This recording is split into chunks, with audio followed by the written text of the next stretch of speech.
Buenas tardes y bienvenidos a esta conferencia de Funcas sobre el futuro de Europa, en la que naturalmente vamos a hablar de su reforma, la reforma de Europa. Este es un tema que se ha desplazado. Anteriormente hablábamos de la reforma de los países europeos, de cómo cada país tenía que adaptarse a los cambios, adaptarse a los objetivos y a la propia crisis. Y ahora el tema de la reforma se ha desplazado, se trata de reformar Europa como tal, el funcionamiento de las instituciones europeas, empezando, por supuesto, por la zona euro. Es un desplazamiento de perspectivas que es interesante y es notable. Esto se debe evidentemente a que ha habido una crisis muy grave, una crisis que ha cuestionado incluso la sostenibilidad del euro, evidentemente, y también ha producido un legado de paro, de precariedad, incluso con consecuencias sociales y hasta en términos de gobernabilidad política. Hay varios países europeos donde se ha producido una fragmentación del panorama político, seguramente en parte ligado a esa crisis que ha habido de Europa. In my view, the euro area suffered from insufficient fiscal monetary stabilization after the Great Recession. And this is very much related to this insolvency problem. The ECB has done a great job in providing a pragmatic solution to all these problems. It has allowed a paradigm change in fiscal policy, which has paved the way for a sustained recovery. Structural reforms are useful, but one has to be careful that wage moderation, especially if it is practiced by many member states, is not the right answer, because then it directly leads to deflation. Market discipline, in my view, is not the right solution to the insolvency problem, and I want to make this very clear. I don't see many possibilities that we can make progress in monetary union. But the idea of having an insolvency regime for the Eurozone in order to make market discipline more effective is a regress. And I think this is something one should avoid. Yeah? I think if you cannot progress, at least one should be careful not to make the situation worse and more unstable. And therefore, I think one should be very, very careful with all these proposals.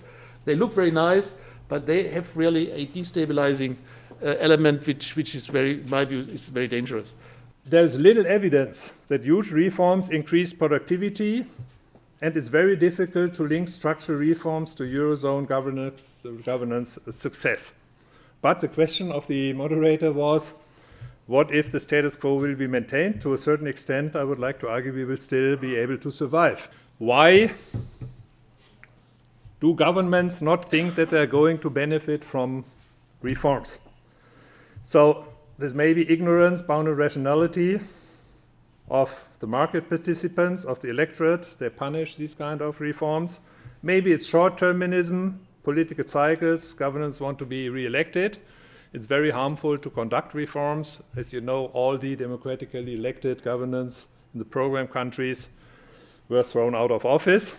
La Comisión Europea, yo creo que en los últimos años ha hecho una labor relativamente positiva, ¿no? Los países del norte la tachan de estar politizada. No, la Comisión Europea es necesariamente un ente político, y yo creo que ha interpretado las reglas que teníamos entre todos de una forma inteligente. Yo no voy a entrar en enfrentamientos de unos y otros desde el punto de vista institucional, pero esa es una de las cuestiones que tenemos que ver, cómo convive este Fondo Monetario Europeo con las atribuciones de la Comisión Europea. Algo parecido puede ocurrir con la asistencia de un ministro de Finanzas de la zona euro a futuro, o con, por ejemplo, tener un presupuesto y un parlamento específico para los países de la zona euro. Son cuestiones que el debate se abre ahora, pero lo importante, no pongamos la carreta antes que los bueyes. Lo importante es cuáles son los instrumentos que vamos a utilizar y cuál va a ser el planteamiento desde el punto de vista de compartir riesgos y desde el enfoque de cómo reducir la generación de riesgos asimétricos. Y por último, hay cuestiones también ya más legislativas que no son sencillas. Muchos de los acuerdos de la zona euro, como saben ustedes, son acuerdos intergubernamentales. Y sería positivo, aunque no es sencillo, la incorporación de estos acuerdos a lo que es el derecho comunitario. Esas son las actuaciones. Como decía anteriormente, tenemos una ventana de oportunidad, que es el crecimiento económico. Tenemos un entorno político que, si yo creo que se resuelve el tema alemán, será favorable. Y esas son las actuaciones que tenemos que tomar. Tenemos una ventaja, ¿no? Hemos tenido un inconveniente, que son 10 años de problemas específicos en la zona euro y de situaciones complejas.